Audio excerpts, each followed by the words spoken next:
Hey guys, welcome back to the channel. Before we dive into today's story, I need to give you a serious content warning. This is one of the most heartbreaking and disturbing cases I've ever covered. We're talking about a betrayal so deep and cruel that it's going to stick with you long after this video ends. If you're new here and you love true crime stories that will absolutely mess with your head, make sure you hit that subscribe button and ring the notification bell because I post content like this every single week. Alright, let's get into this nightmare that happened in Morgantown, West Virginia. Morgantown, West Virginia. It's this gorgeous college town nestled at the bottom of the Green Mountains, home to West Virginia University. During football season, the whole place is buzzing with energy. It's one of those places where families want to raise their kids because it feels safe, it's got tons to do, and new shops and restaurants are popping up everywhere. But guys, despite all that charm, Morgantown is also known for something absolutely horrific: the story of Skylar Neese. In 2012, 16-year-old Skylar Neese was living what seemed like a pretty normal teenage life. She was a sophomore in high school, straight-A student, worked part-time at Wendy's, and was absolutely beloved by everyone who knew her. We're talking about a girl with tons of friends. Coworkers loved her. Teachers loved her. She was just that person everyone wanted to be around. Skylar was the only child of Mary and Dave Neese, and guys, these parents absolutely worshipped their daughter. Dave especially, this big, tough, burly guy who admitted he spoiled his little girl rotten. Her parents described her as being full of love and life, fiercely loyal, and hilarious. Let me tell you one of Dave's favorite memories that perfectly captures who Skylar was. When she was really little, she asked her dad to join her for one of her trademark tea parties. So picture this massive man squeezing himself into a tiny pink chair while his daughter, dressed in her ballerina tutu, sits across from him all smiles. She hands him this little plastic teacup with water already in it, and Dave takes a sip and goes, "Oh honey, this is so good. You did such a great job brewing this tea." Skylar is just glowing with pride, absolutely thrilled that her dad loved her tea. Later that night, when Mary comes home from work, Dave tells her about their tea party and mentions that this time Skylar actually put water in the cups, so it felt like a real tea party. Mary stops him and goes, "Dave, Skylar's not tall enough to reach the faucet. How could she have put water in those cups?" Turns out little Skylar had been filling the teacups with toilet water. But that's the kind of kid she was: creative, determined, and just wanting to make her dad happy. Fast forward to July 5th, 2012. 16-year-old Skylar had just finished her night shift at Wendy's and came home exhausted. She walked through the front door, told her parents she was really tired and wanted to go to bed. She hugged both Mary and Dave, told them she loved them, and they watched their daughter walk down the hallway, go into her bedroom, and shut the door behind her. The next morning, Mary and Dave both had to work early. Skylar's door was still shut, so they figured she was sleeping in after working late. They made breakfast, did their morning routine, and decided not to bother her, let her sleep in.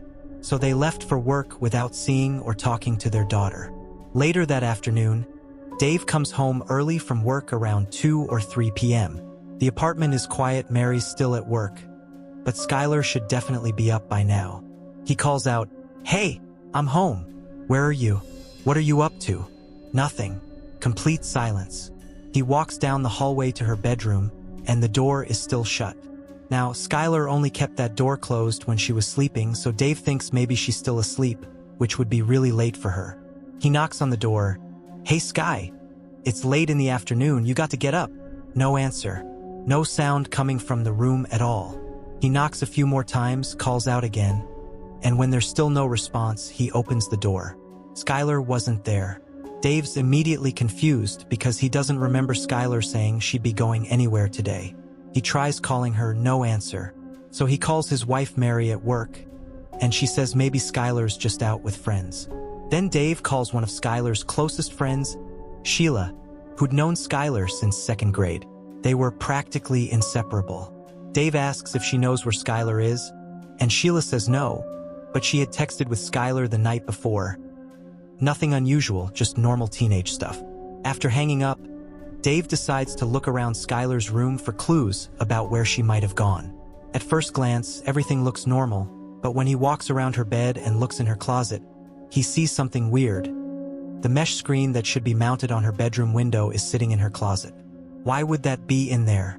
Dave turns around and walks over to the window, and he sees it's open just barely, like maybe enough to get your fingernails underneath and pry it open. He opens the window all the way and sticks his head outside to look around. When he looks straight down, he sees a bench on the grass several feet below the window.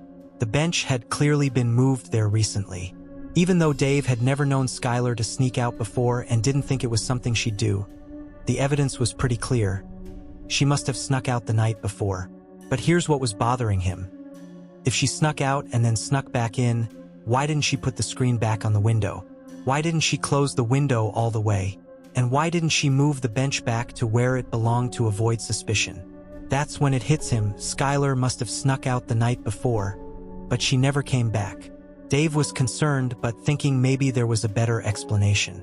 He calls Mary to talk it through, and they decide to give it a couple more hours. Maybe she'll turn up. Then at 4 p.m., Wendy's calls. Skylar was supposed to work that day and didn't show up. She didn't call in. This was completely unlike her. That was the tipping point. Dave calls 911. I have a 16-year-old daughter who apparently snuck out of her room last night. She has not been home, hasn't went to work, can't get a hold of her from any of her friends. I am scared to death. Has she done this before? No. While they're frantically trying to figure out what to do next, Mary's phone rings. It's Sheila.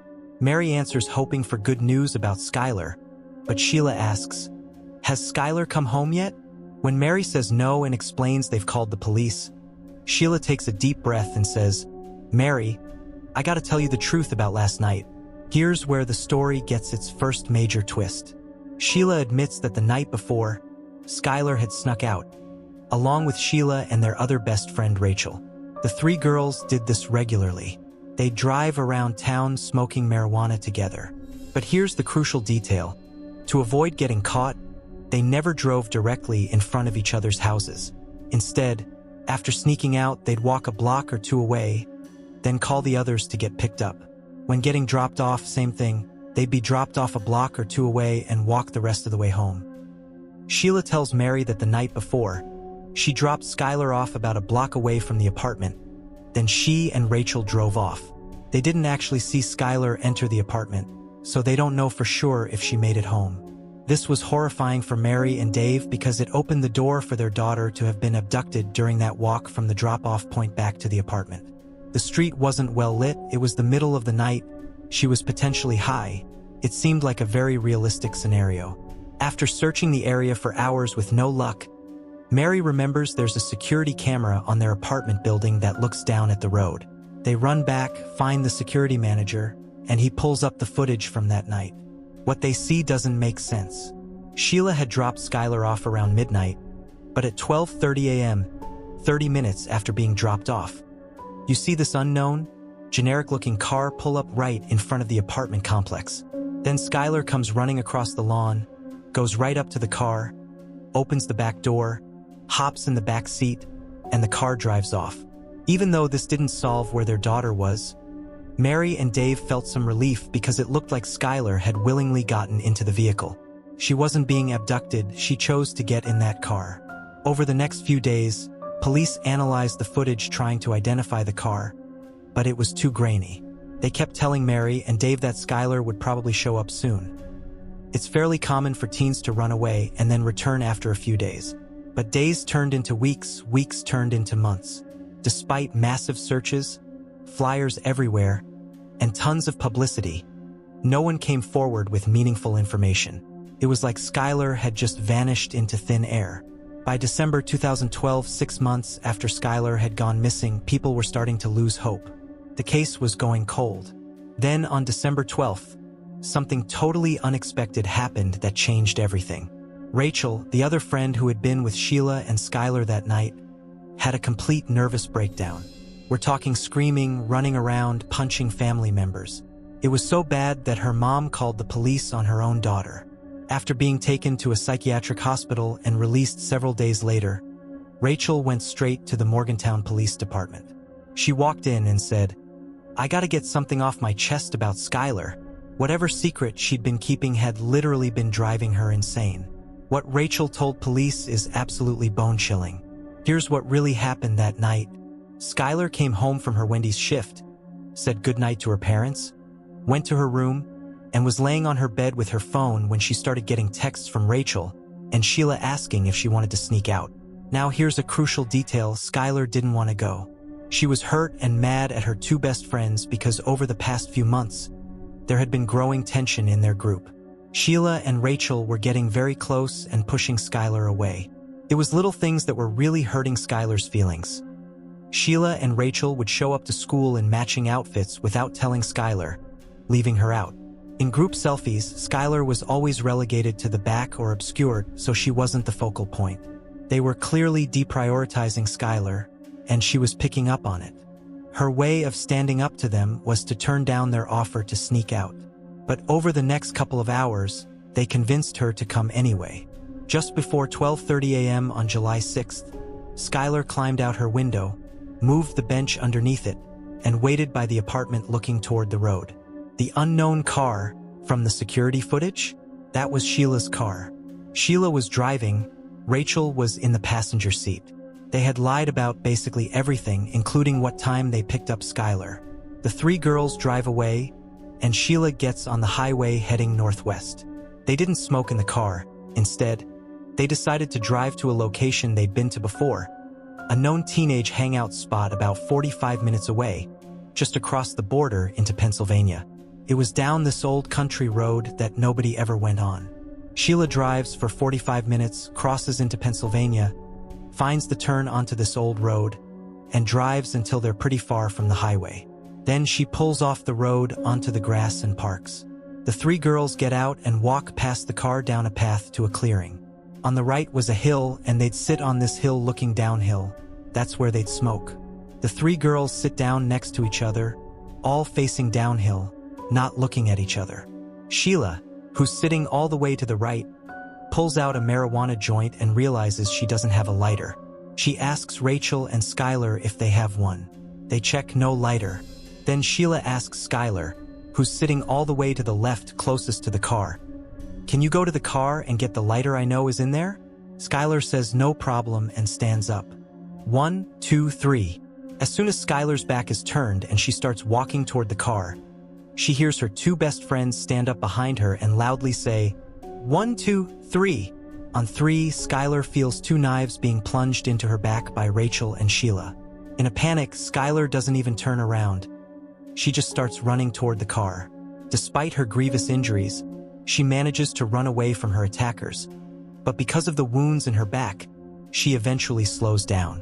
That's when Sheila tackles her from behind, gets her on the ground, pins her on her back, and tries to stab her. Skylar is doing her best to keep the knife away, but then Rachel comes running up, and between the two of them, they manage to hold Skylar's hands down. Then Sheila and Rachel take turns stabbing her in the chest and neck.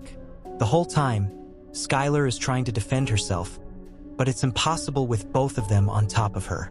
At some point, she gives up fighting and says, "Why are you doing this to me? Why are you doing this to me?"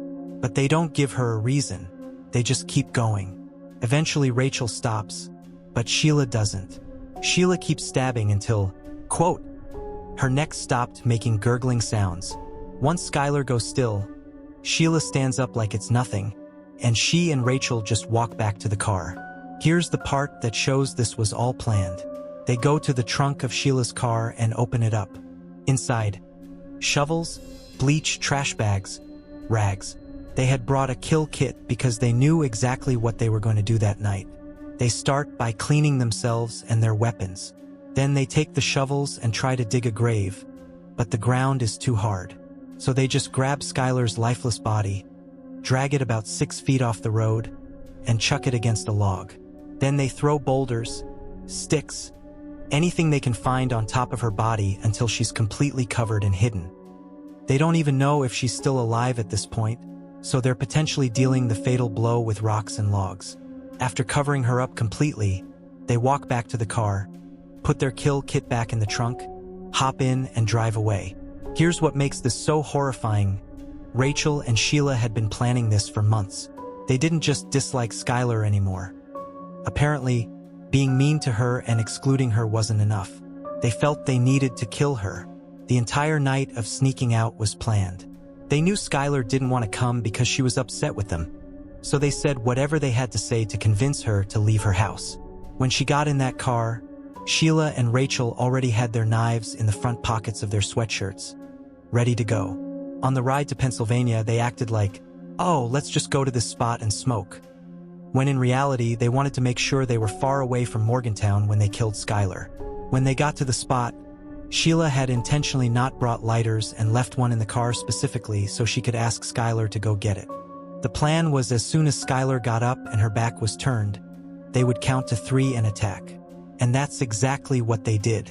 Rachel was eventually sentenced to 30 years in prison and became eligible for parole in 2023. During her trial, she was remorseful and gave an apology to Skylar's parents. Sheila was sentenced to life in prison and will be eligible for parole in 2028. But here's the difference. During her trial, Sheila smirked most of the time, smiled, and made light of everything. She said she didn't do it, showed no remorse, and offered no apology to Skylar's parents. But the most cruel thing Sheila did? In March 2013, when police officially announced they had identified the remains in the Pennsylvania forest as belonging to Skylar Neese, Sheila tweeted just days later, "We really did go on 3. Can you imagine?" She's taunting the fact that they counted to 3 before stabbing their best friend to death. Sheila was arrested 1 month later. Guys, this case haunts me because it shows how people you trust most, your very best friends since childhood, can be planning your murder while smiling in your face. Skylar had no idea that when she reluctantly agreed to sneak out that night, her 2 best friends had already decided she needed to die.